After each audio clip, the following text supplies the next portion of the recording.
নমস্কার, দেখছেন যা বলবো সত্যি বলবো। প্রত্যেক দিনের মতোই রবিবারের সত্যি আলাদা নয়। হ্যাঁ, তবে রবিবার মুডটা একটু অন্যরকম থাকে, ছুটি ছুটি ফুরফুরে। কিন্তু রবিবার সত্যি তো ছুটি নেয় না।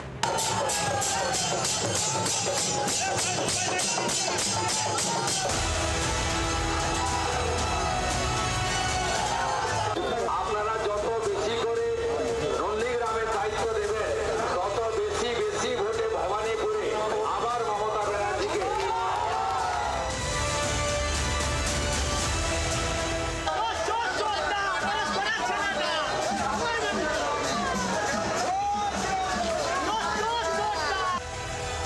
ভারতীয় জনতা পার্টি দেউলিয়া রাজনীতি করে আর গুন্ডামি আর ফুলডোজারের রাজনীতি করে।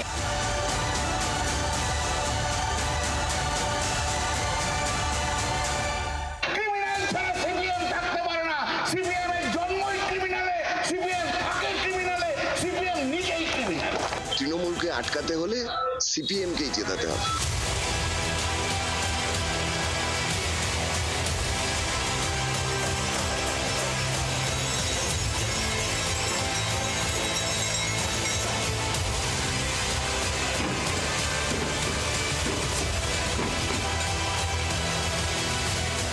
বিজেপি এলে 4-5 পিস ডবল মাছ খাবে।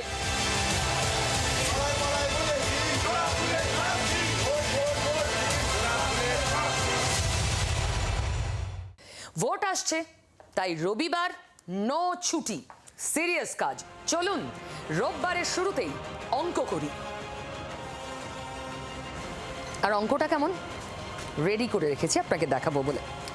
আপনারা সবাই জানেন এবারে 2 দফায় মাত্র ভোট হচ্ছে, 23 আর 29 এপ্রিল। 23 এপ্রিল প্রথম দফার ভোট। কতগুলো আসনে হচ্ছে? 152টা আসন। এবার এই 152টা আসনের প্যাটার্ন কি? এই 152টা আসন, প্রথম দফায় যে আসনগুলোর ভোট, বিগত কয়েকটা ভোটে কেমন রেজাল্ট ছিল দুই ফুলের বাকিদের? চলুন লোকসভা নির্বাচন দিয়ে শুরু করি। 2019 সাল বিজেপির প্রথম ভালো ভোট, কোটানকোট ভালো। এই 152টার মধ্যে তৃণমূল এগিয়েছিল 59টায়, বিজেপি এগিয়েছিল 84টায়। মানে এই 152টা যা এবার প্রথম দফায় নির্বাচন হবে যেখানে, তার মধ্যে 84টা আসনে এগিয়েছিল 2019 সালে বিজেপি। সত্যিই ভালো ফল। কিন্তু যখন বছর 2 পরেই 2021-এর ভোট এলো, তখন বিজেপির অবস্থানটা কি?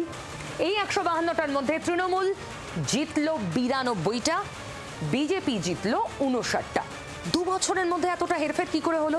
ওই যে সবাই বলেন, লোকসভা আর বিধানসভায় ভোটারের মানসিকতাও বদলে যায়। ভোটার নির্দিষ্ট করে জানেন তিনি কাকে বাছার জন্য, কিসের জন্য এই ভোটটা দিচ্ছেন। তাই 2019-এ যে ভোটার বিজেপির পক্ষে ছিলেন, কোথাও রাজ্যের সরকার নির্বাচনের ক্ষেত্রে বিজেপি খানিকটা পিছিয়ে গেল না? এটা অবশ্য একেবারেই 152টা আসনের প্রেক্ষিতে। এবার তার বছর 3 পরে আর একটা লোকসভা ভোট। এই 152টায় তৃণমূল আর বিজেপির হিসেবটা কেমন? তৃণমূল এগিয়ে রইল 83টায়, বিজেপি এগিয়ে রইল 57টায়।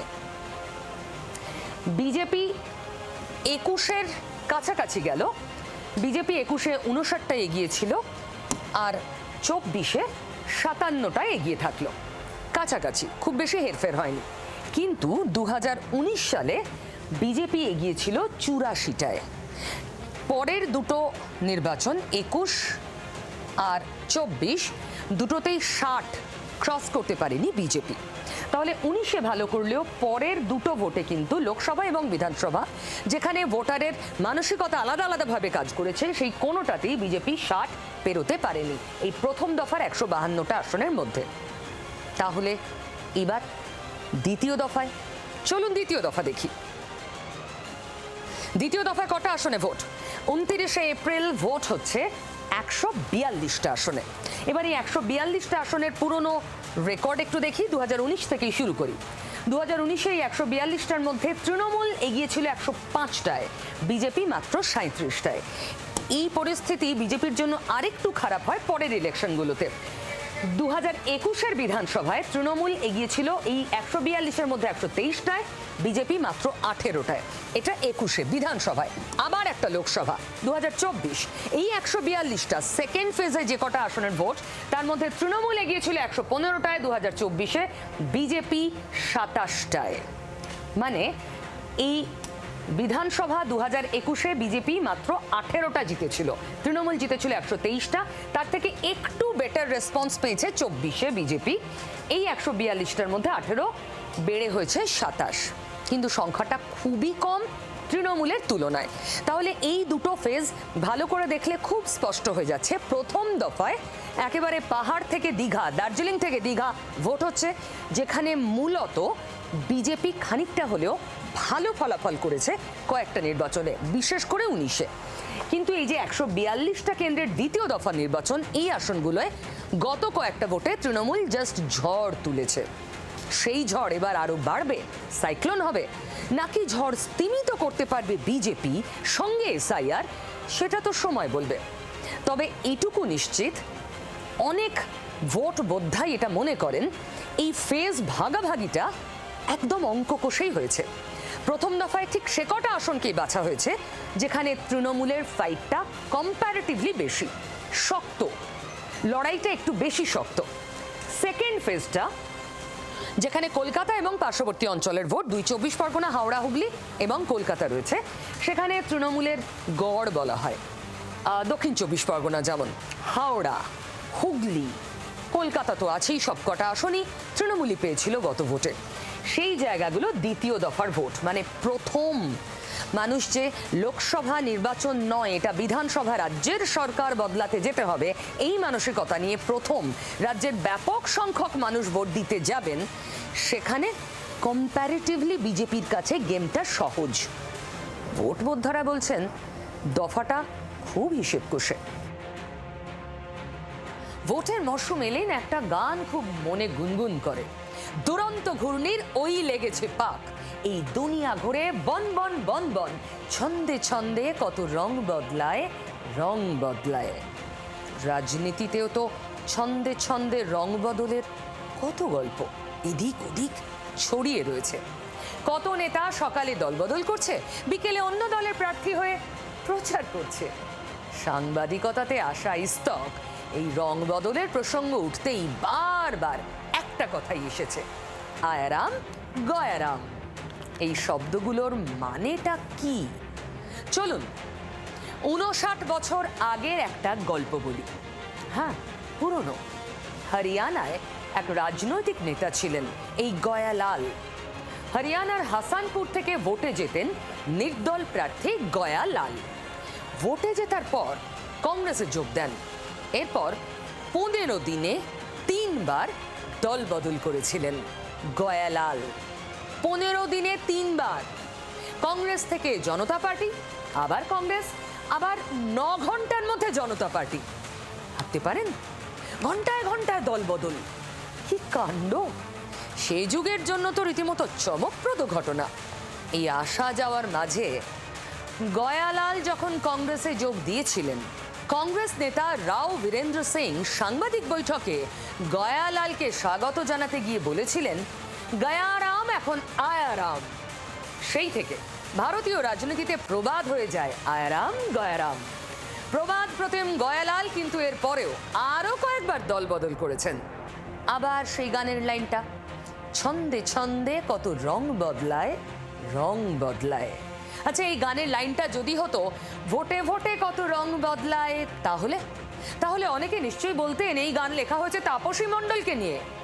চেনেন তাপসী মণ্ডলকে? হলদিয়ার তাপসী মণ্ডল নাম তো শুনেছেন। দেওয়াল লেখার মতো গ্রাফিক্স। 2016 বিধানসভা নির্বাচন, হলদিয়ার সিপিএম প্রার্থী তাপসী মণ্ডল। বিধানসভা নির্বাচন 2021, হলদিয়ার বিজেপি প্রার্থী তাপসী মণ্ডল। বিধানসভা নির্বাচন 2026, হলদিয়ার তৃণমূল প্রার্থী তাপসী মণ্ডল। দল বদলে যায়, প্রার্থী কনস্ট্যান্ট। 5 বছর আগে বিধানসভা ভোটের আগে সিপিএম ছেড়ে সোজা বিজেপিতে তাপসী। 19 ডিসেম্বর 2020 শুভেন্দু অধিকারী যেদিন বিজেপিতে যোগ দিয়েছিলেন, সেই সভাতেই নতুন দলে নাম লেখানো, বাম থেকে লাফ দিয়ে রামে। পার্টিতে থেকে মানুষের কাছে পৌঁছানো এবং মানুষের হয়ে কাজ করার ক্ষেত্রে অনেক প্রতিবন্ধকতা সৃষ্টি হচ্ছে। ভালোই চলছিল, 5 বছর কাটতে না কাটতেই 10ই মার্চ 2025 আবার দলবদল, এবার তৃণমূল। উন্নয়নের পক্ষে দাঁড়িয়ে এবং তাদের জন্য কিছু কাজ করতে যাতে আমি পারি, তার জন্যই আজকে মাননীয় মুখ্যমন্ত্রী মমতা ব্যানার্জির সঙ্গে আমি যুক্ত হলাম। প্রত্যেকবার দলবদলের যুক্তিগুলোতে মিল আছে, কিন্তু বছর ঘুরতেই বিধানসভা ভোটে হলদিয়ায় তৃণমূলের বাজি সেই 2 দল ছেড়ে আসা তাপসী মণ্ডলী। দেখুন, কে কোন দল করবেন, কোন দল কাকে প্রার্থী করবে, একেবারেই নিজস্ব দলের এবং প্রার্থীর ব্যক্তিগত। আমি ভাবছি আমাদের কথা, জনতার কথা। যে হলদিয়ার মানুষ 2016-এ প্রবল তৃণমূলের ঢেউয়ের উল্টো দিকে গিয়ে সিপিএমকে ভোট দিয়েছিলেন, তাদের বিশ্বাস ভরসার কি হলো? 5 বছর আগে বিজেপির জন্য যারা তাপসী মণ্ডলকে ভোট দিয়েছিলেন, প্রার্থীর বারবার দলবদলে তারা কি আর ভরসা রাখতে পারবেন? হলদিয়ায় এবার যারা ভোটার বারবার দলবদল করা নেত্রীকে প্রার্থী হিসেবে পেয়ে খুশি। তিনি তো 5 জন জামা পাল্টায়, সুবিধাবাদী, নিজের সুবিধার জন্য জামা পাল্টায়, এদেরকে কেউ পছন্দ করে না। দল বদলুদের কি করে কে ভোট দিবে? ওই তো তার এখনো রামনবমী হাই সেকেন্ডারি ওই ছবিটা লাগানো হয়ে আছে, ওইখানে এখনো তাপসীর নাম লেখা হয়ে আছে। এ দোষ ভোটারের দোষ, কোনো মানুষকে দিলে হবে না। সে দল চেঞ্জ করছে ঠিকই, কিন্তু ভোট তো এ মানুষ তাকে না দিচ্ছে না। এমন নেতাদের বিশ্বাস করাতেই তো গোলমাল। বলছেন এই তরুণ ভোটার। তাপসী মণ্ডলের এই ট্র্যাক রেকর্ড হাতিয়ার করে আসরে নেমে পড়েছে বিরোধীরাও। দল বদলু বিধায়িকা, কারণ উনি বারবার দল বদল করেন, বুঝেই গেছেন যে এবার আমি আর টিকিট পাবো না ভারতীয় জনতা পার্টি থেকে। সেই জন্যে উনি 6 মাস আগে দল বদল করে শাসক দলে গেলেন। হলদিয়ার মানুষ এটা বুঝে গেছেন যে কারা নিজেদের স্বার্থে রাজনীতি করেন আর কেউ জনগণের স্বার্থে রাজনীতি করেন। এখান থেকে এটা পরিষ্কার হয়েছে ওনারা নিজেদের স্বার্থে রাজনীতি করছিলেন, তাই আখের গোছানোর কাজ একটা দলে থেকে শেষ হয়েছে, এখন অন্য একটা দলে গিয়ে পড়েছেন। এই তরজার মধ্যেও হলদিয়ায় অনেক ভোটারই কিন্তু প্রার্থীর থেকে তার দলকে এগিয়ে রাখছেন। বিধায়িকা হিসাবে আমার মনে হচ্ছে কি উনি সেরকম কাজ করছেন বলে উনি যেই দল উন্নয়ন করবে মনে হচ্ছে সেই দলেই উনি চলে যাচ্ছেন, সেটাই আমরা আশা করছি উন্নয়ন করবে। তাপসী মণ্ডলকে তাহলে আপনারা চাইছেন? চাইছি। কি উন্নয়ন করেছে? উন্নয়নের নিরিখে তো এবারে ভোট হচ্ছে না, এবারের ভোট হচ্ছে তো আপনার জাতপাতের নিরিখে। আর যাকে নিয়ে এত কথা, সেই তাপসী মণ্ডল এবারও কনফিডেন্ট। তৃণমূলের পক্ষেই সাধারণ মানুষ আছেন, হলদিয়ার মানুষ আছেন, সারা বাংলার মানুষের মনে প্রাণে সব কিছুতেই, উন্নয়নে সব কিছুতেই সর্বভারতীয় তৃণমূল কংগ্রেস দল এগিয়ে আছে। এই নেতাদের দেখে একটা কথাই মনে হয়, এই পৃথিবীতে সবই মায়া, রং মায়া। আপনি গেরুয়া, লাল, সবুজ যে কোনো রঙের জামা পরেই ঘুরতে পারেন, সবই মায়া।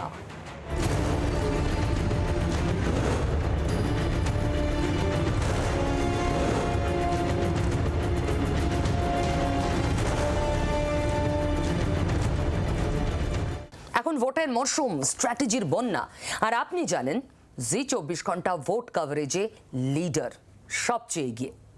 তাই বিভিন্ন নেতাদের সামনে বসিয়ে তাদের মনের গভীরে থাকা কৌশল, স্ট্র্যাটেজি, অঙ্ক খুঁজে বের করাই জি 24 ঘন্টার টার্গেট, আমার টার্গেট। আর আজ এই মুখোমুখি অনুষ্ঠানে আমার সঙ্গে রয়েছেন বঙ্গ বিজেপির অন্যতম হত্যাকর্তা, আবার তিনি কেন্দ্রের মন্ত্রীও, হ্যাঁ, সুকান্ত মজুমদার। স্বাগত আপনাকে। নমস্কার, ধন্যবাদ। সুকান্তবাবু, আর কটা দিন পরেই ভোট, তো ভোটের আগে বিজেপির হাতে কি থাকলো? শুধু এসআইআর? না, দেখুন, আমার মনে হয় যে বিজেপির হাতে যেটা আছে সেটা হচ্ছে জনগণের আস্থা মাননীয় প্রধানমন্ত্রী নরেন্দ্র মোদীর উপরে। বিজেপির হাতে আছে বিগত 15 বছর ধরে এই তৃণমূল কংগ্রেস নামক যে জঞ্জালটা বাংলাকে গ্রাস করে ফেলেছে, এবং আক্ষরিক অর্থে জঞ্জাল। এখন এই মুহূর্তে আমরা আমাদের যে স্বচ্ছ পর্যবেক্ষণ হয় গোটা দেশব্যাপী, তাতে আমাদের দেশের সবথেকে নোংরা কর্পোরেশন বা মিউনিসিপ্যালিটি আমাদের রাজ্যে, তার নাম হচ্ছে হাওড়া। র্যাঙ্কিং হয় 1 নম্বরটা বিজেপি শাসিত রাজ্যে ইন্দোরে, আর এটা হচ্ছে সবথেকে নোংরা।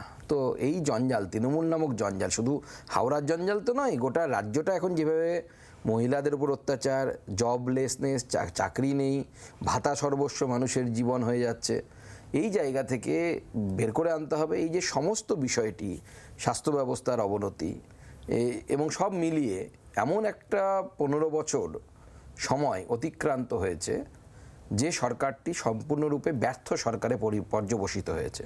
এই সবটাই বিজেপির হাতে, এবং তার সাথে মাননীয় প্রধানমন্ত্রীর যে ডেভেলপমেন্টাল ওয়ার্ক, আমরা কেউ ভাবতাম না যে পশ্চিমবঙ্গে এই ধরনের রাস্তা তৈরি হতে পারে। আমরা দেখতে পাচ্ছি কী ধরনের কল্যাণী এক্সপ্রেসওয়েটা কীভাবে তৈরি হচ্ছে। আমরা কোনো ভাবিনি যে এশিয়ান হাইওয়ে 2 যখন আমি তৈরি হওয়ার পর একবার নেমেছিলাম, আমি অবাক হয়ে তাকিয়ে দেখেছিলাম যে এই নর্থ বেঙ্গল এরকম রাস্তা তৈরি হতে পারে, নখানা বন্দে ভারত পশ্চিমবঙ্গের বুক দিয়ে যাবে, আমরা কোনো ভাবতে পারিনি। তাতে আমি নিরামিষ অনেক বিতর্ক তৈরি করার চেষ্টা করেছে, কিন্তু আসল যে ডেভেলপমেন্টাল মডেল, মাননীয় প্রধানমন্ত্রীর মডেল, এই মডেলটা বাংলার দরকার। বাংলা অনেকটা গর্তের মধ্যে আছে, বাংলার চাই ডবল ইঞ্জিন সরকার। আচ্ছা, এটা কি আপনারা অস্বীকার করতে পারেন যে স্বপ্ন দেখাচ্ছেন উন্নয়নের, কথা বলছেন মুখে নারী নিরাপত্তার, আসলে আপনারা ভিতরে ভিতরে যেটা করছেন সেটা আর চাপা থাকছে না, উইচ ইজ ক্লিয়ারলি ডিভিশন, এবং যেটা ধর্মীয় বিভাজন, যেটা আপনাদের হয়ে করছে স্যার কমিশন? দেখুন, প্রথম বিভাজন ছাড়া বিজেপির হাতে কিছু নেই। প্রথম কথা হচ্ছে বিভাজন বিজেপি করেনি, বিভাজন আছে। বিভাজন আছে বলেই এখানে বছরের পর বছর ধরে, এখানে বলতে ভারতবর্ষের বাইরে অনেক দেশে হচ্ছে, সেই দেশও এখন ভুগছে সেই জন্য, যে সেকুলারিজমের নামে শুধুমাত্র একটি ধর্মীয় সম্প্রদায়কে তোষণ, তার ফল আমরা দেখতে পাচ্ছি। বিভাজন তো আছে, ভারতের সংবিধানের মধ্যে এমন কিছু স্কোপ রেখে দেওয়া হয়েছে যেখানে বিভাজন আছে। আপনাদের কাছে এগুলো মনে হতেই পারে, আপনি আপনার কোয়েশ্চেন রেজ করতে পারেন কেন এটা হবে, কিন্তু শুধু ভোটের দিকে তাকিয়ে কেন? না, ভোটের মানে এইগুলো নিয়ে যত প্রশ্ন করবেন, ভোটটা কি উল্টো দিকের ভোটটা কি আপনাদের কাছে আসবে? না, ভোটের বিষয় নয়। দেখুন, আপনাকে ওই ইতিহাসকে তো মানতে হবে, ইতিহাসকে তো আপনি অস্বীকার করতে পারেন না, এবং ইতিহাস থেকে শিক্ষাও নেওয়া প্রয়োজন আমাদের দেশটা বিভাজন হয়েছে কিসের উপর ভিত্তি করে বিভাজন হয়েছে অর্থনৈতিক বৈষম্যের উপর ভিত্তি করে হয়নি, লেখাপড়ার বৈষম্যের উপর ভিত্তি করে হয়নি, কোনো বিশেষ জাতিগত কারণে হয়েছে, রেসিয়াল যেটাকে আমরা বলি, religion is not a race, তো সেই রেসিয়াল কোনো আলাদা জাতি, দুটো আলাদা ডিএনএ, তার জন্য ভাগ হয়েছে, বা ব্লাড গ্রুপ আলাদা তার জন্য ভাগ হয়েছে না, সিম্পল কারণ it has been divided on the basis of religion. এই সত্যটাকে, ঐতিহাসিক সত্যটাকে যতদিন বাংলার মানুষ, ভারতবর্ষের মানুষ অস্বীকার করবে, ইতিহাস থেকে সে শিখতে পারবে না। তো এটা তো বলা অন্যায় কিছু নেই। পশ্চিমবঙ্গ তৈরি হয়েছিল কেন? পশ্চিমবঙ্গ তো তৈরি হওয়ার দরকার ছিল। তাহলে বিজেপি মুসলমানদের পাশে না তাদের এগেইনস্টে? আমরা ভারতীয়দের পাশে। মুসলমানরা ভারতীয় নয়? তারা ভারতীয় মনে করলে আমরা তাদের পাশে। যে বিজেপি কি মনে করে, মুসলমানরা ভারতীয় না ভারতীয়? আমরা মনে করি ভারতকে যে ভালোবাসে, যে মাতৃভূমি কর্মভূমি মনে করে এই ভারতবর্ষকে, তারা সবাই ভারতীয়। আমি চেনাবো কি করে? আমার ধর্ম দিয়ে তো আমি চেনাতে পারবো না। আমি ভারতকে ভালোবাসি, আমি দেশের নাগরিক, আমি তো কপালে লিখে রাখছি না। একদম দরকার নেই। আপনার আচরণে কান্ট্রি ফার্স্ট, আপনি এই চিন্তাধারায় বিশ্বাস করুন না কেন, কান্ট্রি ফার্স্ট, আমার রিলিজিয়ানকে আমি আমার দেশের আগে আসতে দেবো না, এই মানসিকতা যেদিন আপনার মধ্যে হবে, আমি হিন্দু, আমার রিলিজিয়ান হিন্দুইজম, কিন্তু আমি আমার দেশকে আগে রাখবো হিন্দুইজমের আগে, এই মানসিকতা সবার মধ্যেই আসা দরকার। যিনি মুসলিম তিনি দেশকে ভালোবাসবেন না? অবশ্যই ভালোবাসা উচিত। কেন? আমরা এপিজে আব্দুল কালামের মতো রাষ্ট্রভক্ত পেয়েছি, আশফাকুল্লাহ খানের মতো রাষ্ট্রভক্ত পেয়েছি, আবার দুর্ভাগ্যের বিষয় আমরা দাউদ ইব্রাহিম পেয়েছি, দেশের সাথে যে বেইমানি করেছে। এক্স্যাক্টলি। তো সুতরাং সবাইকে দাউদ ভেবে নেওয়াটা কি জাস্টিফাই? আমরা একদম ভাবছি না। এত বড় একটা পার্টির সেটা ইডিওলজি আমরা একদম ভাবছি না। আমরা সবার সাথ সবার বিকাশ, আমরা ভোট না পেলেও আমরা প্রত্যেক মানুষের বাড়ি বাড়ি আমরা সরকারি যে সমস্ত সুযোগ সুবিধাগুলো আছে, প্রধানমন্ত্রী আবাস যোজনা বলুন, গ্যাস কানেকশন বলুন, উজালা যোজনা, প্রচুর মানুষ মুসলিম সম্প্রদায় ভুক্ত, তারা আমাদেরকে ভোট দেয় না, আমরা জানি। আপনাদের বিধায়ক অগ্নিমিত্রা পাল বিধানসভায় দাঁড়িয়ে বলেছেন সব ক্রিমিনাল মুসলমান, তাদেরকে প্রোটেক্ট করে তৃণমূল। আপনি মানেন? দেখুন, প্রথম কথা হচ্ছে উনি ক্রিমিনাল বলেছেন কিনা আমার জানা নেই, কিন্তু দুর্ভাগ্যের বিষয়, পরে তার ব্যাখ্যাও করেছেন আবার, দুর্ভাগ্যের বিষয় সব সন্ত্রাসবাদীরা মুসলমান, এটা দুর্ভাগ্যের বিষয় আমাদের। হ্যাঁ, এক্স্যাক্টলি। শাহরুখ খানও মুসলমান, আমির খানও মুসলমান। না, আমি বলছি, আমার বক্তব্যটা আপনি বুঝুন, আমি কি বলতে চাইছি। আমি বলছি দুর্ভাগ্যের বিষয়, ধর্মের নামে কোনো ধরনের হিংসা সে যে কোনো ধর্ম সম্প্রদায় করুক না কেন, সেটা অ্যাকসেপ্টেবল না। মুসলিম ভোট আপনারা চান না চান না? অবশ্যই চাই, কিন্তু আমরা পাবো না, জানি আমরা সেটা। এবং সেটা বুঝে গিয়ে আপনারা একেবারে অল আউট যান ওদের এগেনস্টে? ওদের এগেনস্টে না, আমাদের দেখুন ব্যক্তির সাথে কোনো ইয়ে নেই, আমাদের ওই চিন্তাধারা, ওই ধরনের চিন্তা ভাবনার জন্য তার আমরা বিরোধী। বা পশ্চিমবঙ্গে কত রোহিঙ্গা রয়েছে? দেখুন এর তো কোনো তথ্য নেই যে কত আছে, কারণ এই রাজ্য সরকার চাইলেই তথ্যটা রাখতে পারতেন। রোহিঙ্গারা যত আছে তার থেকেও ডেঞ্জারাস হচ্ছে এটা রোহিঙ্গাদের এবং অন্যান্য বাংলাদেশি মুসলমানদের ট্রানজিট পয়েন্ট বা লঞ্চিং প্যাড বলা ভালো। যেমন ঠিক আমরা সার্জিক্যাল স্ট্রাইক করেছিলাম পাকিস্তান অকুপাইড কাশ্মীরে, পিওকেতে, যেখানে উগ্রপন্থীরা আসে, ট্রেনিং হয়, তারপর সেখানে যায়, ঠিক সেইভাবে এটাও এক ধরনের টেরোরিজম, ডেমোগ্রাফিক টেরোরিজম। বাংলাদেশ থেকে এসে ভোটার কার্ড, আধার কার্ড বানানো হবে পশ্চিমবঙ্গে, সেখানে তারা 6 মাস, 1 বছর, 2 বছর থাকবে, ভোটার কার্ড, আধার কার্ড হয়ে গেল তৃণমূল নেতাদেরকে পয়সা দিয়ে, তারপরে এখান থেকে হায়দ্রাবাদ, এখান থেকে বেঙ্গালুরু, এখান থেকে কাশ্মীর, এটা পুরো প্ল্যানফুলি হচ্ছে।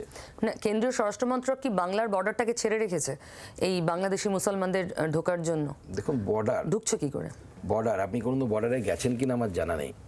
ভারতবর্ষের এই যে ডিভিশন যেটা হয়েছিল, ঋষি অরবিন্দ বলে গেছিলেন, this partition of India, division না sorry partition, this partition of India is artificial, উনি বলেছিলেন, ওনার বক্তব্য আছে, লিখিত বক্তব্য আছে ওনার বইয়ে। তার কারণ আপনি জিওগ্রাফিক্যালিও দেখতে পাবেন। আপনি যদি আমার এলাকায় যান, আমি অন্য এলাকা ছেড়েই দিলাম, আপনি আমার এলাকায় গেলে দেখতে পাবেন যে ডিমার্কেশন করা যাচ্ছে না, কোনটা বর্ডার, বর্ডার ওপেন, বহু জায়গা আছে, ফেন্সিং নেই, একটা ইটের এপার ওপার ভারত বাংলাদেশ। আপনি টাকিতে চলে যান, নদী টুক করে পার হয়ে এলেই আপনার এপারে এলে ইন্ডিয়া, ওপারে গেলে বাংলাদেশ। ভারতবর্ষের বিভিন্ন জায়গায় বর্ডার এরকম আছে। এবার এই অনুপ্রবেশ আটকানোর একটাই বুদ্ধি, সেটা হচ্ছে ভারতবর্ষের যত এজেন্সি আছে, বিএসএফ, পুলিশ, ইন্টেলিজেন্স এজেন্সি, রাজ্য সরকারের এবং কেন্দ্র সরকারের, সবের কোঅর্ডিনেটিং এফর্টস দরকার, সবাই মিলে একটা কাজ দরকার। এফর্টটা মিসিং ছিল এতদিন। বাংলাতে তো এফর্ট নেই, কোথায় এফর্ট? বিএসএফ কাজ করেনি, কেন্দ্রের অন্যান্য এজেন্সি, ইন্টেলিজেন্স কাজ করেনি। ইন্টেলিজেন্স আপনি দিন, মিটিংয়ে আসে না। আমাকে দুঃখ করে হোম সেক্রেটারি বলছিলেন একদিন, এক জায়গায় আলোচনা হচ্ছিল আমাদের, মিটিংয়ে বসে না পর্যন্ত। দিল্লিতে যে সমস্ত মিটিংয়ে ডাকা হয় আমাদের অফিসারদেরকে, পশ্চিমবঙ্গের অফিসারদের যেতে দেওয়া হয় না। এটা কি ধরনের মানসিকতা হতে পারে? আপনার সাথে আমার রাজনৈতিক মতভেদ থাকতে পারে, আপনি আমার উপরে নানা রকম আরোপ লাগাতে পারেন, আপনি আমার উপরে নানা রকম অভিযোগ করতে পারেন, আপনি আমাকে ভোটে হারাতে পারেন, কোনো অসুবিধা নেই। তাই বলে দেশের স্বার্থের সাথে কম্প্রোমাইজ? দেশকে আমি আগে রাখবো না? 550 কিলোমিটারের উপরে আপনার ফেন্সিং বাকি এখনো, আপনি ল্যান্ড দিচ্ছেন না এই দেশকে সুরক্ষিত করার জন্য। কোথায় যাবো এরপরে আমরা, যদি ডেমোগ্রাফি চেঞ্জ হয়ে যায়? এই ভয়টা তো আপনারা দেখাচ্ছেন, এটা বাস্তব কতটা সত্যি এগুলো অন্য পয়েন্ট। এই ভয় এবং তার সঙ্গে ডেমোগ্রাফির ভয়, জনবিন্যাস চেঞ্জ হয়ে যাবে, হিন্দুরা সংখ্যালঘু হয়ে যাবে, এই ভয় দেখানো, এবং সেই সঙ্গে অনুপ্রবেশকারীর থিওরি এস্টাবলিশ করা মমতা ব্যানার্জিকে পরাস্ত করতে যথেষ্ট। দেখুন, প্রথম কথা হচ্ছে আমরা ভয় দেখাচ্ছি না, ইতিহাসে যেটা ঘটেছে আমরা সেটা মানুষকে বলছি। আমার পূর্বপুরুষ 1947-এ পালিয়ে আসতে বাধ্য হয়েছিল, এটা ঐতিহাসিক ফ্যাক্ট, ঐতিহাসিক সত্য। তো আমাদের তো অস্বীকার করার জায়গা নেই। বাংলার 10 কোটি মানুষ ধরে নিই যদি আমি, তো 10 কোটির মধ্যে তো 50%-এর বেশি তো বাঙাল।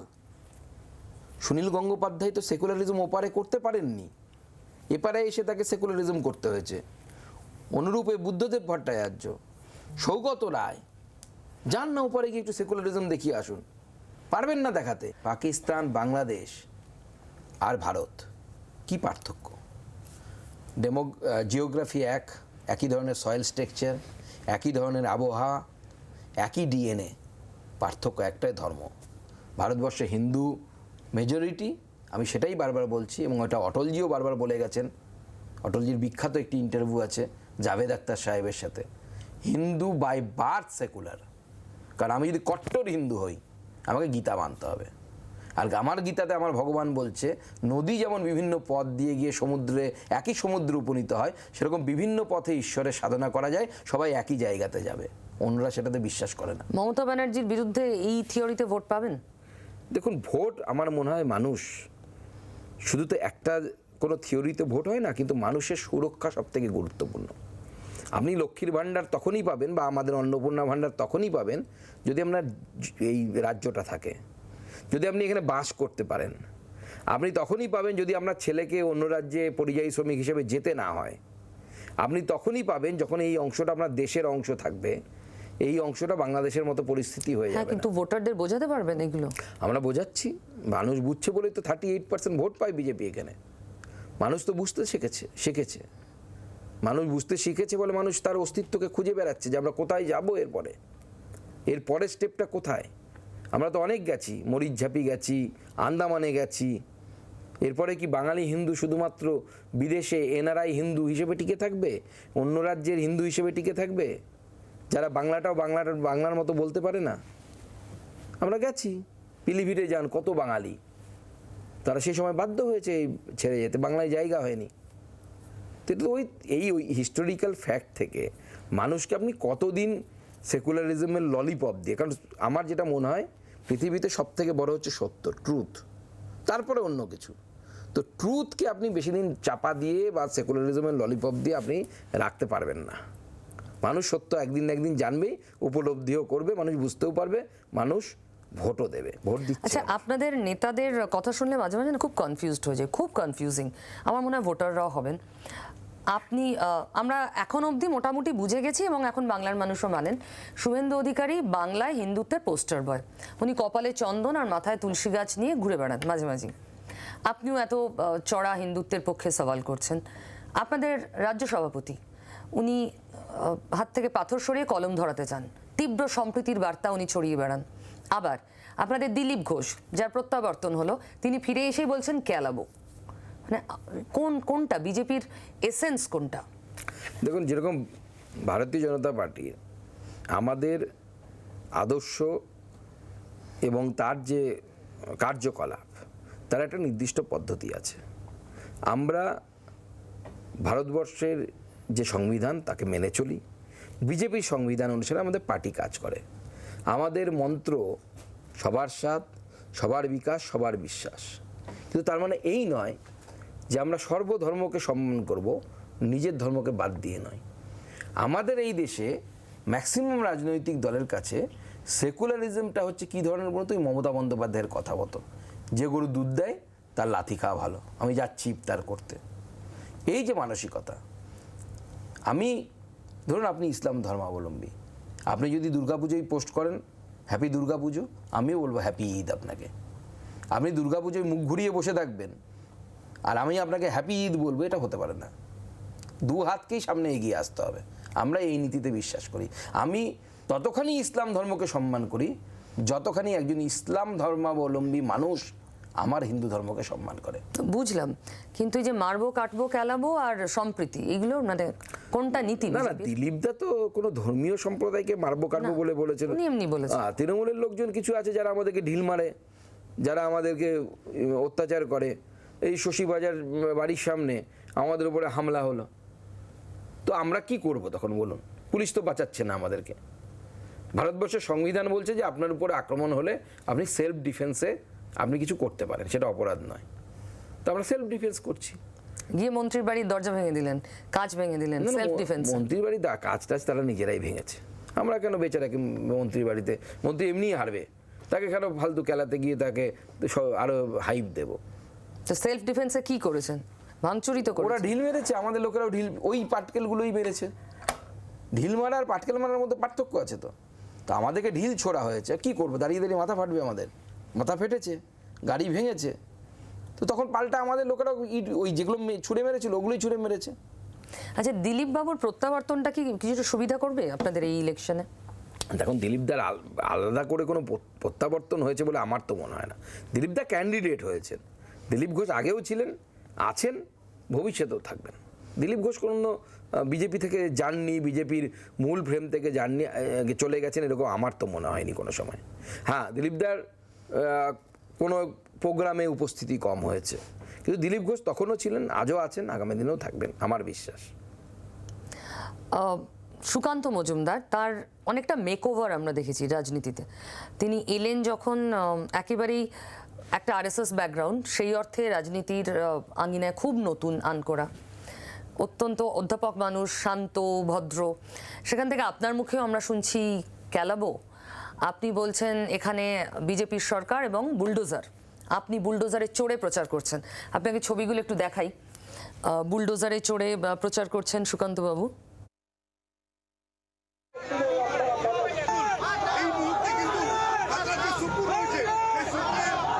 এটা রানীবাঁধের ছবি, আপনি বুলডোজারে চড়ে প্রচার করেছেন। দেখুন, আমি তো বলেছি আমাদের এই রাজ্যে অরাজকতা এমন জায়গায় পৌঁছে গেছে, কিছুদিনের জন্য শক্ত না হলে হবে না। আপনি বলছেন না প্রফেসর, তা আমি প্রফেসরের মতোই কথা বলছি।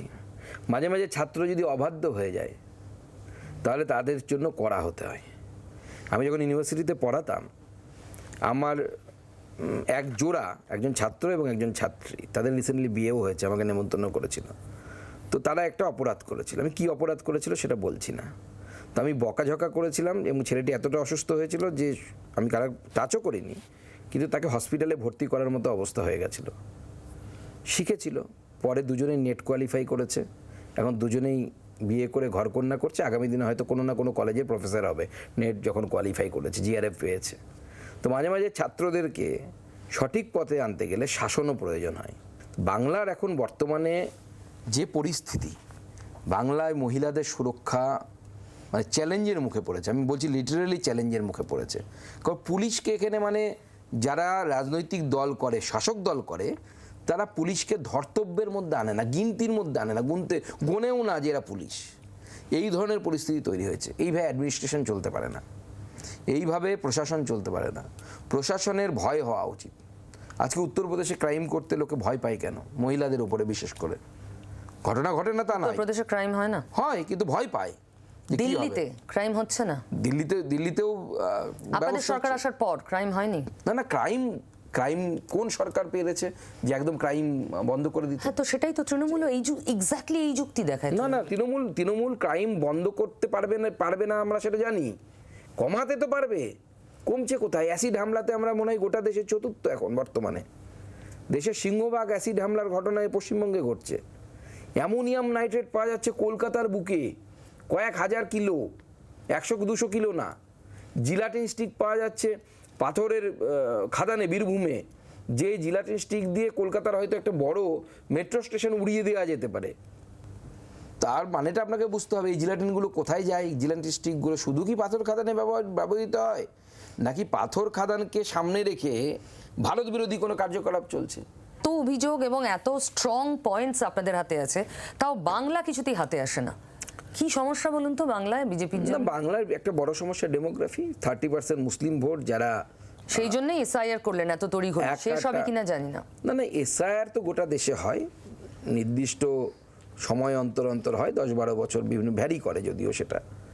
এসআইআর তো দেশের 1956 সাল থেকে হচ্ছে। না, এসআইআর এর টার্গেট হচ্ছে সমস্ত বৈধ ভোটারের ভোট অধিকার এনশিওর করা একদম, এবং যা কিছু বেনজল আছে সেটাকে বের করে দেওয়া। This the simple target.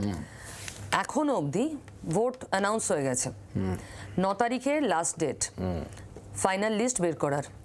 এখনো অবধি প্রায় 35 লক্ষ অ্যাডজুডিকেটেড, যার ছানবিন হয়নি। না, এটা কেন হচ্ছে? অন্যান্য রাজ্যে কেন হলো না? এক্স্যাক্টলি কেন হলো না? তার কারণ হচ্ছে অন্যান্য রাজ্যের যে প্রশাসন, গুজরাটে হয়েছে এসআইআর, রাজস্থানে হয়েছে, ইউপিতে হয়েছে, রাজ্যের প্রশাসন সম্পূর্ণভাবে নির্বাচন কমিশনকে সাহায্য করেছে। নির্বাচন কমিশন যা বলেছে, সোজা হয়ে দাঁড়াও তো সোজা হয়ে দাঁড়িয়েছে, বাঁকা হয়ে দাঁড়াও তো বাঁকা হয়ে দাঁড়িয়েছে। আর পশ্চিমবঙ্গে হয়েছে উল্টো, অফিসার চাওয়া হয়েছে, অফিসার দেওয়া হয়নি। এসআইআর করতে দেবো না, অদ্ভুতভাবে এসআইআর করতে দেবো না। আচ্ছা বলুন তো, এসআইআর কোনো কাজ তো আটকায়নি, কমিশন তো এরকম অভিযোগ করেনি যে আমরা কাজ বন্ধ রেখেছি 10 দিন। না, সব তো কমিশনকে করতে হয়েছে কিভাবে? বাইরে থেকে লোক নিয়ে করতে হয়েছে, অবাংলাভাষী অফিসারদেরকে দিয়ে করতে হয়েছে। সুপ্রিম কোর্টে বিষয় তো আলোচিত হয়েছে, সুপ্রিম কোর্ট পর্যন্ত বলেছে, হাইকোর্ট বলেছে, কলকাতা হাইকোর্ট বলেছে যে আপনারা রাজ্য সরকারের অফিসার দিন, বাংলাভাষী অফিসার দিন। দেয়া হয়নি। এখানে রাজ্য সরকার প্রতি পদে বাধা দেওয়ার চেষ্টা করেছে। বিএলওদেরকে টাকা দেওয়া হয়নি ঠিক মতো, কম্পিউটার অপারেটর অর্থাৎ যারা ডেটা এন্ট্রি করেন তাদেরকে লাগানোর কথা ছিল, ঠিকমতো লাগানো হয়নি। প্রতি পদে বাধা দিয়ে এসআইআরটাকে বানচাল করে দেওয়ার চেষ্টা হয়েছে। এখন এই ধরনের একটা সমস্যা তৈরি হয়ে গেছে। কী হবে আমরাও জানি না, কারণ ম্যাটারটা সাবজুডিস, সুপ্রিম কোর্টের হাতে আছে। সুপ্রিম কোর্ট যা চিন্তাভাবনা করবে, সুপ্রিম কোর্ট যা সিদ্ধান্ত নেবে আমরা সেটাকে মেনে নেব। সুপ্রিম কোর্ট বলেছে তো 9 তারিখের মধ্যে প্রকাশ করতে হবে, ওটাই কাট অফ ডেট, কারণ নমিনেশনের লাস্টে। হ্যাঁ, তার মধ্যেই বের করতে হবে। এবার যদি বের না হয় তারপর সুপ্রিম কোর্টের কাছে যাবে সবাই। তার মানে যারা বৈধ ভোটার তাদের তো ভোটাধিকার গেল। এবারে ধরুন আমি অ্যাডজুডিকেটেড, আমার তালিকা যদি নাম না বেরোয় শেষ পর্যন্ত, তো আমার তো ভোটাধিকার থাকলো না। দেখুন, যেহেতু এই বিচার, পুরো বিষয়টি সুপ্রিম কোর্টের বিচারাধীন, আমার মনে হয় আপনার বা আমার কারোরই কোনো স্পেকুলেশন করা এই মুহূর্তে ঠিক হবে না। সুপ্রিম কোর্ট সিদ্ধান্ত আমরা স্পেকুলেশন করছি না, অঙ্ক কষছি না। অঙ্কের ভিত্তিতে মনে হচ্ছে না পসিবল। না, পসিবল হতেও পারে, সুপ্রিম কোর্ট অন্য কোনো ব্যবস্থা করতে পারে তাদের জন্য, সেটাও হতে পারে। তো স্যার আপনাদের জিতিয়ে দেবে? তো স্যারের সাথে আমার জেতানোর, আপনাদের নেতাই বলেছেন, শ্রমিক ভট্টাচার্য, নেতা মানে সভাপতি। না, আমি এসআইআর বিজেপি এসআইআর না, বিজেপির বক্তব্য আমাদের শ্রমিকদের স্পষ্ট করে বলেছে যে এসআইআর না হলে পরে আমরা ভোটে যেতে রাজি নই। তার কারণ হচ্ছে এসআইআরের মধ্য দিয়ে আমরা আমাদের ভোটার লিস্ট, সেই ভোটার লিস্ট স্বচ্ছ ভোটার লিস্ট দরকার। 24 লাখ মৃত ভোটার ছিল। আপনি ডেটা বের করুন তো, অ্যানালাইসিস করুন আপনার চ্যানেলকে দিয়ে, যে এই 24 লাখ মৃত ভোটার কোন কোন বিধানসভায় ছিল, এবং তাদের 2-4টে স্যাম্পল স্টাডি হিসেবে নিয়ে দেখুন যে ভোটিং পার্সেন্টেজ লাস্ট লোকসভাতে হয়েছে সেই ভোটিং পার্সেন্টেজের সাথে ম্যাচ করে। অনেক জায়গায় দেখবেন যে যা ভোটার আছে তার থেকে বেশি ভোট পড়েছে অনেক জায়গাতে। আমরা একটা ক্যালকুলেশন করে দেখেছি যে অর্জুন সিংয়ের লোকসভাতে, এই গত লোকসভাতে 40,000 কমসে কম ফেক ভোটিং করানো হয়েছে, অর্থাৎ যারা ভোটার নেই তাদের ভোটটা ফেলে দেওয়া হয়েছে। মুসলিম বুথগুলোতে সিপিএম বর্তমানে এবার ঠেকাতে পারবেন? আমার মনে হয় ঠেকানো যাবে। তার কারণ না रहेगा বাস না বাজেগি বাঁশুরি। মৃত ভোটারের নামই যদি না থাকে, হ্যাঁ মাঝখানে যারা মারা যাবে তাদের নামে তৃণমূল আবার ভোট ফেলে দেবে, সেটা কোনো আটকানোর জায়গা নেই সত্যি কথা বলতে। কিন্তু ভারতবর্ষ এখন সব দিক থেকে ডিজিটাল হচ্ছে। এখন আপনি সবজি কিনতে গিয়েও কিউআর কোড স্ক্যান করে পয়সা দেওয়ার জায়গায় পৌঁছে গেছি আমরা দিও হয়তো প্রাত্যহিক জীবনে। এখন তো এটা হওয়া উচিত না। একটা একটি ডেমোগ্রাফি ম্যাচিওর কখন বলবো? আমার একজন ভোটার মারা গেল, তার এন্ট্রি হচ্ছে শ্মশানে হোক বা কবরস্থানে হোক, সঙ্গে সঙ্গে তার নাম ভোটার লিস্ট থেকে ডিলিট হবে। এই ধরনের একটা সিস্টেম তো থাকা উচিত। কিন্তু সিস্টেমটা কি রাজনৈতিক দলের দায় নাকি কমিশনের তো দায়? Obviously it's duty of commission. তো কমিশন নিজের কাজ করেনি তাহলে? না, কমিশন কাজ করবে কিভাবে? কমিশন কি কোনো আলাদা করে কোনো অবয়ব আছে নাকি? কমিশন প্রসেস করবে। কমিশন হচ্ছে রাজ্য সরকারি কর্মচারীদের উপর ভিত্তি করে কাজ করে। রাজ্যে পুরো মেশিনারিটা একজন লোক শুধু বসেন, তিনি হচ্ছেন চিফ ইলেকশন কমিশনার, যেখানে যে মনোজবাবু আছেন, মনোজ আগরওয়াল। তার নিচে পুরো সিস্টেমটা কারা? ডিএম, বিডিও, এসডিও, তাদের উপরে বিএলও হচ্ছে অঙ্গনারীর দিদি। এরাই তো সিস্টেম, রাজ্য সরকারি সিস্টেম।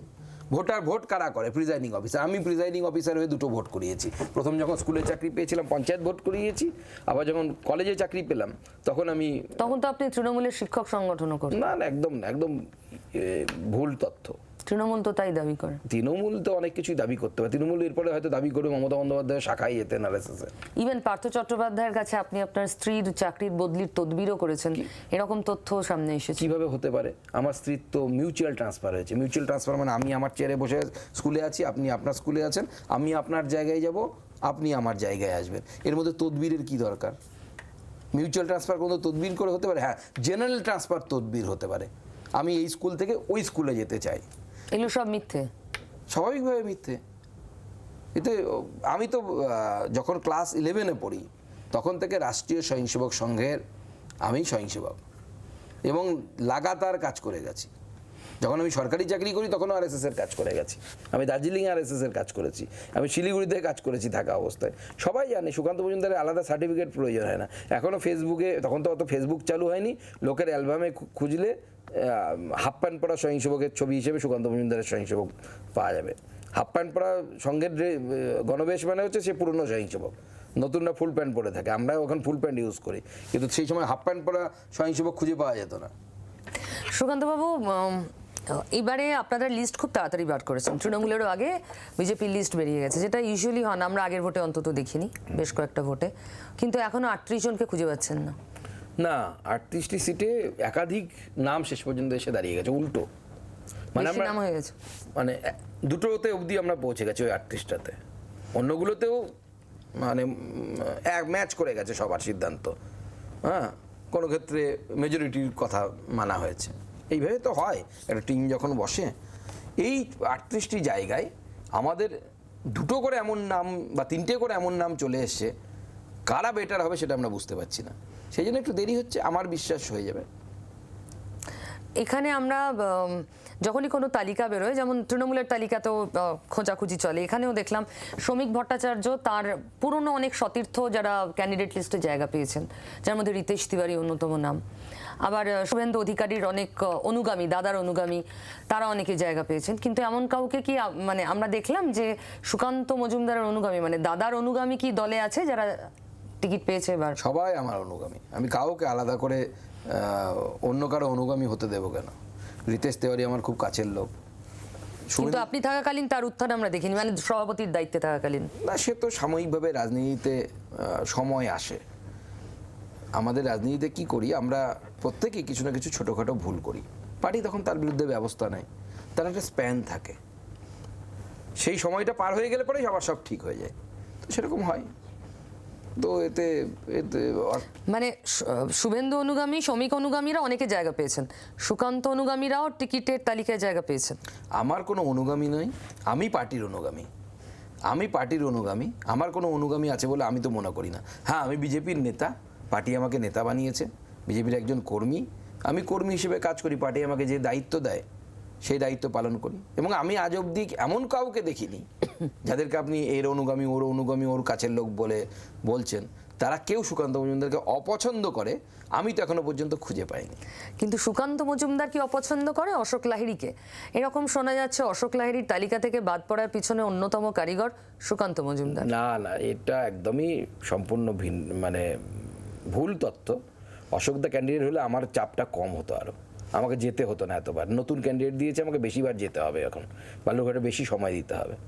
অশোকদাকে অন্য একটা বড় কাজে লাগানো হবে, সেটা আমি জানি কি হয়তো কিছুটা কি কাজে লাগানো হবে কেন্দ্রীয় স্তরে, সেটা আমার বলা সম্ভব, মানে বলা উচিত হবে না। মাননীয় প্রধানমন্ত্রী সেই সিদ্ধান্ত নেবেন, এবং বড় জায়গায় ওনার বড় পরিসরে ওনাকে প্রয়োজন, দেশের স্বার্থে প্রয়োজন, রাজনৈতিক স্বার্থে নয়। এবং বিজেপি মনে রাখবেন সবসময় নিজের দলের স্বার্থ থেকে দেশের স্বার্থকে সবসময় আগে রাখে।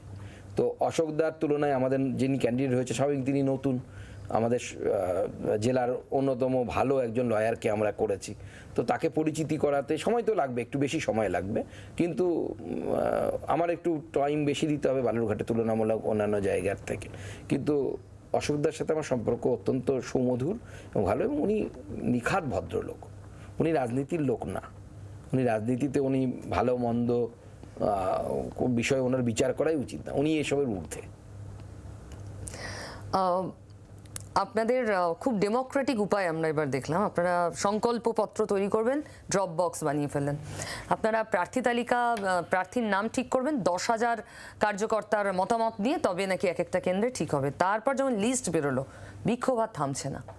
দেখুন, বিক্ষোভ তো হচ্ছে, আমি বলবো এটা পার্টির জন্য একদিক থেকে স্বাস্থ্যকর ইয়ে, মানে বিজেপি টিকিটের ডিমান্ড আছে, তার মানে একটি পার্টি রাজনৈতিক দলের ডিমান্ড কখনো, কংগ্রেসের পার্টি অফিসে কোনো বিক্ষোভ হবে, সিপিএম পার্টি অফিসে কোনো বিক্ষোভ হবে, কারণ জানি পার্টি যাকে দেবে যাবে, সে জানে যে আমি হারবই, ওই কিছু ভোট টোট কাটবো তৃণমূলের বিরুদ্ধে, তাতেই হয়ে যাবে, তো সেখানে কোনো বিক্ষোভ হয় না। বিজেপিতে বিক্ষোভ মানে হচ্ছে, মানে বিজেপির টিকিট নিয়ে যে জয়ের সম্ভাবনা আছে। রাজনীতিতে বিক্ষোভ হয় কারণ সবার টিকিট চাই, সবাই সাংসদ বিধায়ক হতে চান, সবাইকে টিকিট দেওয়া সম্ভব নয়। 294 সিটে তো 294 জনই টিকিট পাবেন, তার বেশি টিকিট পাবেন না। তো আমরা ধরুন দুটো নাম এসছে, সেই দুটো নামের মধ্যে কোনো একজনকে শেষ পর্যন্ত বেছে নিতে হয়, তো যাকে বাছা হয় না, যে টিকিট পান না যিনি, তার তো মনে দুঃখ হবে, তখন এই ধরনের বিক্ষোভ করে ফেলে, ভাবে যে এটা করলে আবার একটু মনের দুঃখটা হয়তো হালকা হবে, লাভের লাভ তো কিছু হবে না, সেও জানে লাভের লাভ কিছু হবে না। আচ্ছা, ভবানীপুরে শুভেন্দু দাঁড়িয়ে লাভের লাভ হবে? আমার তো মনে হয় শুভেন্দুদা এবার মুখ্যমন্ত্রীকে, এর আগেবার ইয়েতে হারিয়েছিলেন, নন্দীগ্রামে হারিয়েছিলেন, এবার ভবানীপুরেও উনি মাননীয় মুখ্যমন্ত্রীকে হারাবেন। শুধু আপনারা ভাবছেন, বাস্তব কি তাই? ফাটকা খেললো না বিজেপি? দেখুন, ফাটকা খেলার তো কোনো বিষয় নেই। এর আগেও আমরা দেখেছি শুভেন্দুদা তাকে হারাতে পেরেছে, সেই জন্য শুভেন্দুদাকে তার বিরুদ্ধে দাঁড় করানো হয়েছে, যাতে তিনি আবার আরেকবার হারাতে পারেন। মমতা বন্দ্যোপাধ্যায় চাপে থাকবেন, তার ফলে আমাদের রাজনৈতিক কিছুটা হলেও সুবিধা হবে। স্ট্র্যাটেজি। এই ভোটে সুকান্ত মজুমদারের কন্ট্রিবিউশন কি? পার্টি যা কন্ট্রিবিউট করতে বলবে, আমাকে যেখানে যেখানে প্রচারে যেতে বলবে আমি প্রচারে যাব। আমার জন্য প্রচারের মানে যে সূচি বলুন বা জেলা বলুন বা সিট বলুন, পার্টি ঠিক করে দেবেন। আমি পার্টির সৈনিক। পার্টি যদি বলে দারোয়ানের কাজ করো, দারোয়ানের কাজ করব। পার্টি যদি বলে রাজার রোল প্লে করো, তো রাজার রোল প্লে করবো। যদি মন্ত্রীর রোল প্লে করো, তো মন্ত্রীর রোল প্লে করব। পার্টি যা বলবে সেটাই করব। আমি লাইফকে এইভাবে দেখি। আপনার ফেভারিট স্লোগান কি? চয়েস দিচ্ছি, জয় শ্রীরাম, জয় মা কালী। দুটোই খুব ফেভারিট। আমরা তো মাতৃভক্ত। আর আমি বরাবরই বলি, আমার বাড়িতে তো আমি সংখ্যালঘু, আমার বাড়িতে মহিলা প্রধান বাড়ি, এবং আমার জীবনেও তাই। আমার মা না থাকলে আমি একাডেমিক্যালি এই জায়গায় পৌঁছতে পারতাম না। আমার মায়ের অবদান অনেক। উনিই পড়াতেন আমাকে, এবং ক্লাস 8 পর্যন্ত নিজে পড়িয়েছেন, পেদরক খেলাতেনও আমাকে। আর রাজনীতিতে আসার পর আমার স্ত্রীর অবদান অনেক বেশি, কারণ সে অনেকটা স্যাক্রিফাইস করে। 2 মেয়ে, তো মোটামুটি মা, 2 মেয়ে, স্ত্রী মিলে 4 জন মহিলা, আমি আর বাবা হচ্ছে পুরুষ বাড়িতে। বাবা তো এখন বর্তমানে অসুস্থ, তো স্বাভাবিকভাবে আমি একমাত্র বলতে পারেন অ্যাক্টিভ পুরুষ আর কি। তো 4:1। তো আমরা পূজক সমাজ, বাঙালি মাত্রই মাতৃপূজক। আর ভগবান রামচন্দ্র হচ্ছে আমাদের আদর্শ। একজন রাষ্ট্রপুরুষ কেমন হওয়া উচিত তার নিদর্শন। তো দুটোই আমার কাছে সমান প্রিয়। এই 2 পুরুষের মধ্যে কে বেশি পছন্দের, মোদি শাহ? অবভিয়াসলি মোদিজি আমাদের সবার আদর্শ, এবং কিন্তু এই দুজন কম্পারেবল নয়। Apple cannot be compare with mango. দুজন আলাদা।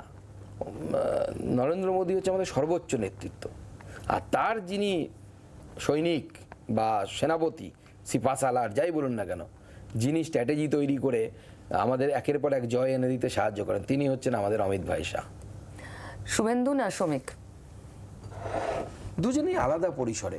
শ্রমিকদা এক ধরনের নেতৃত্ব, আমাদের রাজ্য সভাপতি, তিনি ইন্টেলেকচুয়াল মুখ, একটা বড় ইন্টেলেকচুয়াল মুখ আমাদের পশ্চিমবঙ্গ বিজেপির।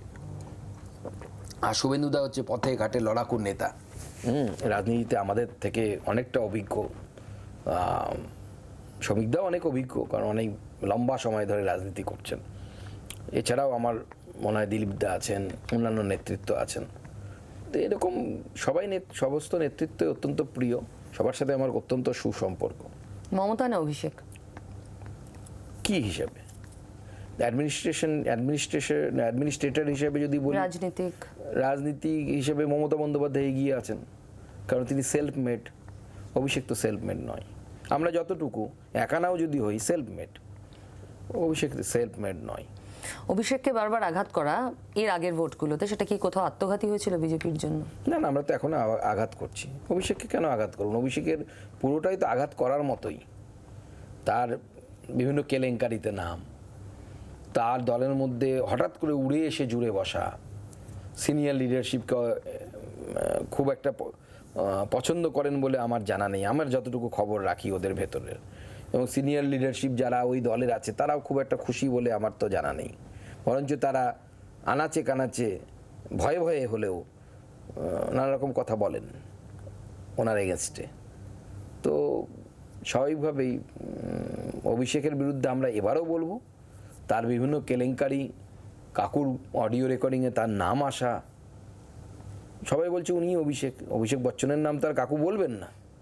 তো সব কিছুই আমাদের আক্রমণের মুখ্যবিন্দুতে থাকবে, এরকম নয়। কিন্তু তারপরে অভিষেক ব্যানার্জির বিরুদ্ধে এজেন্সি কোনো স্টেপ নেয় না, এটা সিপিএম বা অন্যান্য দলগুলো বলে পিওর সেটিং বিজেপির সঙ্গে তৃণমূলের। দেখুন, এজেন্সিকে যখন কাজ করতে হয় না, তথ্য প্রমাণের ভিত্তিতে কাজ করতে হয়। তার মানে তথ্য প্রমাণ তেমন নেই, পুরোটাই ন্যারেটিভ। না, তথ্য প্রমাণ আছে কি নেই সে তো এজেন্সি বলতে পারবে, আমরা বলতে পারবো না তথ্য প্রমাণ আছে কি নেই। হয়তো এজেন্সি তথ্য প্রমাণ গোটাচ্ছে, কংক্রিট করছে। কারণ আমি যতদূর বুঝি মানি ট্রেল, ইডি তো মানি ট্রেল খোঁজে, মানি ট্রেল এস্টাবলিশ করা ইজ এ টাফ গেম। তো তার জন্য টাইম প্রয়োজন হবে, ডাইরেক্ট এভিডেন্সের প্রয়োজন হবে। দেখুন না ধীরে ধীরে কি হয়, ভোট তো আসতে বাকি আছে কিছুদিন, তার মধ্যে কি হয় দেখা যাক। ইসবার কত পার? ইসবার সরকার, আমার এটাই মনে হয়, আর এইবার তৃণমূল পগার পার। সুকান্তবাবু অনেক ধন্যবাদ, ভালো লাগলো আপনার সঙ্গে কথা বলে। নিশ্চয়ই আরও কথা হবে ভোটের আগে। All the best.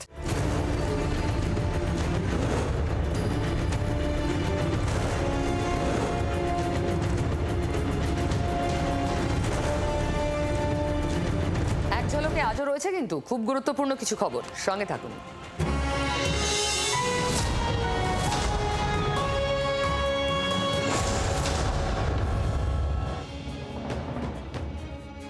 কাল সাপ্লিমেন্টারি তালিকা প্রকাশ, বেরোবে দুটি তালিকা, একটিতে থাকবে যাদের নাম যুক্ত হলো, অন্যটিতে যাদের নাম বাদ গেল।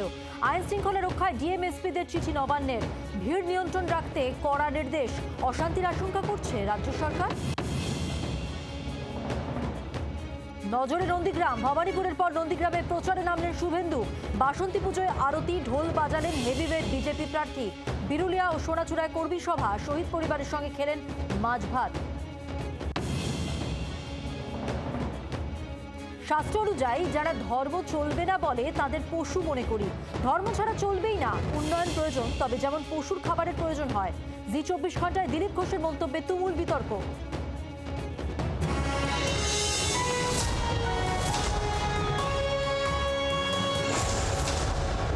আপনারা জানেন আমার খুব প্রিয় সেগমেন্ট ভোট ভাইরাল, চলুন দেখে নিই।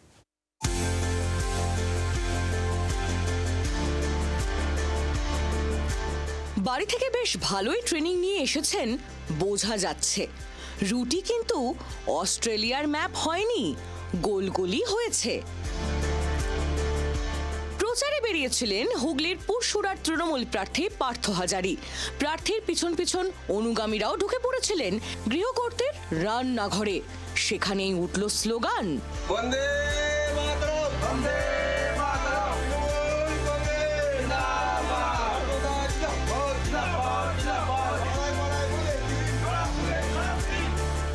প্রচারে বেরিয়ে গৃহস্থের হেঁসেলে ঢুকে পড়া কার্যত হট ট্রেন্ড হয়ে উঠেছে 26-এর ভোটে। প্রতিপক্ষ দলই বা পিছিয়ে থাকবে কেন? তবে সাদা মাটা রান্না করলে তো চলবে না, এমন কিছু করতে হবে যাতে শাসক দলকে বেঁধা যায়। অগত্যা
দুবরাজপুরের তৃণমূলের আবার অন্য equation, her is equals to BJP.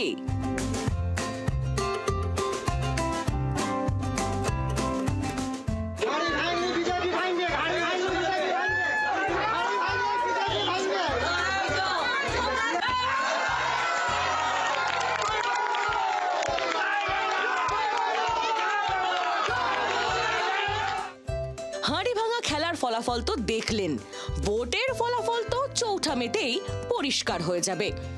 Vote যে কত বড় বালাই আশা করি আর বলতে হবে না। সত্য সত্য সত্য, শুধু সত্যের পথে থাকুন, এনজয় করবেন জীবনটা। যা বলবো সত্যি বলবো, রোজ রাত 8:55।